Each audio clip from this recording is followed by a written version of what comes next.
โอเคสบายดีอีกคนหนึ่งเนาะมีหลายๆท่านสนใจสอบถามเข้ามาเกี่ยวกับวิธีการสร้างเมนูอยู่ในหน้าเว็บไซต์โดยใส่ GWS Platform เนาะยกตัวอย่างว่าอยู่ในนี้คนสอบถามเข้ามาว่าเวลาเราสร้างเมนูน่ะแสดงให้เห็นเป็นเมนูย่อยเราจะสร้างได้แนวใดเนาะแต่ว่าในที่นี้ข้าพเจ้าจะนำพาอยู่ในเพื่อนว่าเมนูที่อยู่ร้านดังสุดเนาะ ก็คือใส่สร้างเป็นเมนูใหญ่แล้วก็เป็นซับเมนูโดยว่าเวลาฉี่เมาส์ใส่น่ะจะสังเกตเห็นในลักษณะนี้เนาะก่อนอื่นเราเข้าไปภาคส่วนของ Back End เนาะจากนั้นเข้าไปที่บริหารเนื้อหาแล้วเข้าไปบริหารประเภทเนื้อหาเพื่อไปตั้งหัวข้อให้กับเมนูเนาะอยู่ในที่นี้ข้าพเจ้าขออนุญาตสร้างเป็นเมนูเกี่ยวกับข่าวกีฬาเนาะ คลิกใส่สร้างประเภทหัวข้อแหน่สร้างหัวข้อข่าวกีฬาเพราะว่าอยู่ในข่าวกีฬาเราสามารถสร้างเป็นซับเมนูย่อยลงไปได้ยกตัวอย่างว่าอยู่ในข่าวกีฬาอาจจะแบ่งมาเป็นกีฬาวานทรงเนาะกีฬาวานเตะต่อวายเปตังเนาะหรือว่าอื่นๆลงไปเนาะจากนั้นข้าพเจ้าใส่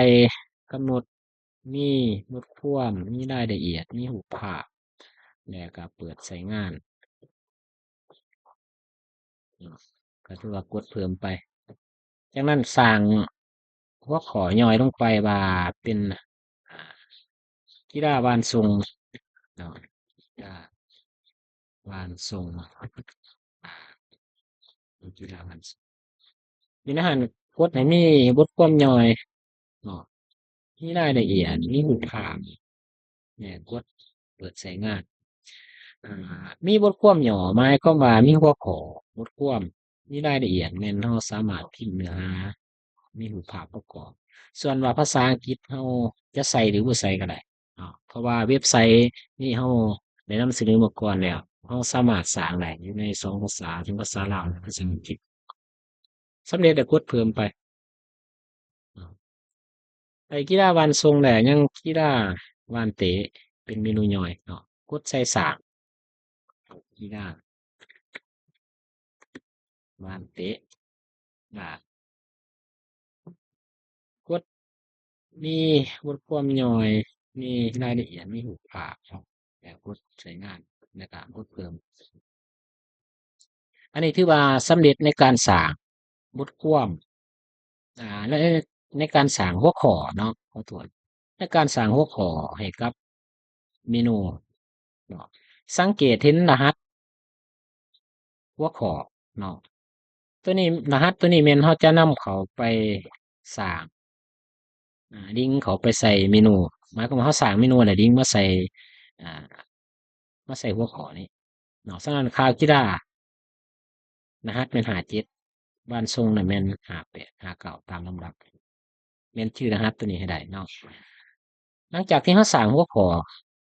สำเร็จแล้วเนาะเราไปสร้างเมนูบัดเขาไปตั้งค่าเขาไปบริหารเมนูแล้วสร้างเมนูขึ้นมาบอกว่าข่าวกีฬาเนาะให้มันตรงกันกับหัวข้อที่เราสร้างเนาะแล้วมาคลิกใส่ลิงก์นี้เนาะในเลือกรูปไม้ค้ามออกแล้วเราไปพิมพ์รหัสหัวข้อใส่เพื่อให้มันลิงก์เข้ามาหาเมนู ฉะนั้นในเวลาที่เราสร้างเมนูถ้าหากบ่ใส่รหัสหัวข้อมันจะบ่เพื่อนว่าบ่ลิงก์เข้ามาหากันหรือว่าจะบ่เห็นกันเวลาเราใส่อ่าเนื้อในของบทความมันจะบ่ออกอยู่ในเมนูอยู่ในหน้าเว็บเนาะเมื่อสำเร็จเรามาเบิ่งตัวจัดเรียงในจุดตัวจัดเรียงให้สังเกตเบิ่งลำดับของเมนูหมายความว่าเมนูที่เราสร้างใหม่เราจะให้มันอยู่ในอันดับที่เท่าไหร่ เนาะก็แม่นเราใส่เลขอันดับการจัดเรียงที่เท่านั้นคือยกตัวอย่างอยู่ในที่นี้เนาะเรามาลองนับรายละเอียดเบิ่ง1 2 3 4 5 6 7เนี่ยข้าพเจ้าอยากให้ เมนูที่เราสร้างใหม่มาอยู่อันดับที่8ข้าพเจ้าก็จะมาใส่เลข8อยู่นี้เนาะหมายความว่าจัดเรียงให้มันอยู่อันดับที่8หลังจากนั้นแม่นเราเพิ่มกดเพิ่มเป็นการสำเร็จลองไปเบิ่งอยู่ในหน้าเว็บของเราเนาะลองรีเฟรชเบิ่งจะสังเกตเห็นข่าวกีฬาปรากฏขึ้นมาแต่ว่าเมนูย่อยหรือว่าซับเมนูเป็นว่านทรงว่านเตะยังบ่ทันปรากฏขึ้นมาเนาะจากนั้นแม่นเราเลื่อนลงไปถ้าว่าเราอยากสร้างเมนูย่อยหรือเป็นซับเมนูสังเกตเห็นเครื่องไม้บวกแม่นเราคลิกใส่เครื่องไม้บวกแต่เราใส่ว่าข่าวอ่ากีฬาบ้านทรงเนาะคลิกใส่กีฬาบ้านทรงแล้วคลิกใส่ลิงก์ที่2กดไม้ถามออกไปใส่เลขนำรหัสของมัน58เนาะตามที่กดผิดเนาะตัวเรียงอันดับเราจะใส่หรือบ่ใส่ก็ได้เนาะอันนี้ข้าพเจ้าจะใส่เป็นอันดับที่1เป็นเมนูย่อยของข่าวกีฬาเพิ่มกดเพิ่มถือว่าสำเร็จเมนูย่อยลองไปเบิ่งอยู่ในหน้าของเว็บไซต์เนาะเราจะเห็นการเปลี่ยนแปลงลองรีเฟรชเบิ่งจะเห็นสังเกตเห็นเมนูย่อยเนาะปรากฏขึ้นมาแล้วยังอีกเมนูหนึ่งเป็นข่าวกีฬาข่าวกีฬาวันส่งสำเร็จแล้วเนาะยังข่าวกีฬาวันเตะเราก็มากดใส่เครื่องไม้บวกเนาะก็มาพิมพ์ใส่ว่ากีฬาวันเตะอ่าเวลาเราเคยสร้างเนี่ยเนาะสร้างหัวข้อกดใส่มันจะมีตัวหนังสือปรากฏขึ้นมาเอาคลิกเข้าไป